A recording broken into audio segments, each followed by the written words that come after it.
হে আমার প্রিয় সন্তান, আমি মহাদেব। আমি সময়ের শুরু, আবার সময়ের শেষও আমি। আমি ধ্বংসকারী নই শুধু, আমি রক্ষাকর্তা, আমি করুণার আধার। যখন তুমি একা অনুভব করো, যখন মনে হয় কেউ বোঝে না, সেই নীরবতার মাঝেই আমি বসে থাকি। আমাকে ডাকতে বড় মন্ত্র লাগে না, লাগে শুধু সত্যিকারের ডাক।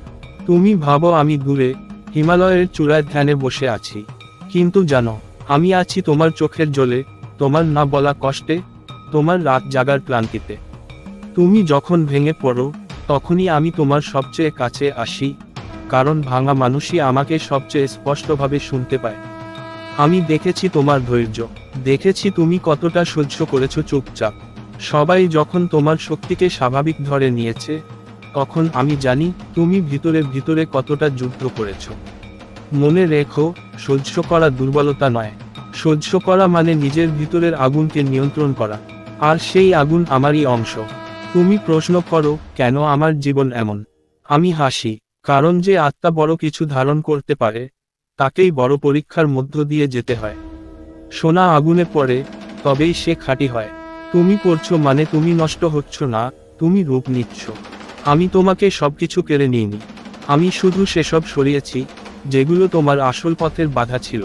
যাদের হারিয়েছ, যেসব স্বপ্ন ভেঙেছে, সবই তোমাকে ভাঙার জন্য নয়, তোমাকে সঠিক জায়গায় পৌঁছানোর জন্য।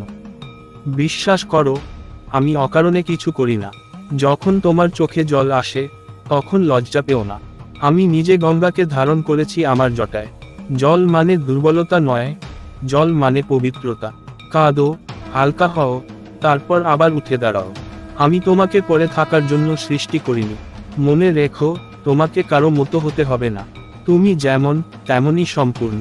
তোমার যাত্রা আলাদা, তোমার সময় আলাদা। নিজের সাথে তুলনা বন্ধ করো। আমি তোমাকে সৃষ্টি করেছি বিশেষ উদ্দেশ্যে, সেটা অন্য কেউ পূরণ করতে পারবে না।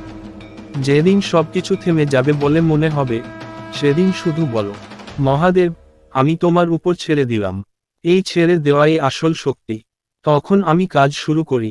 ভয় পেও না, তুমি একা নও। আমি আছি তোমার শ্বাসে, তোমার সাহসে, তোমার নীরব বিশ্বাসে।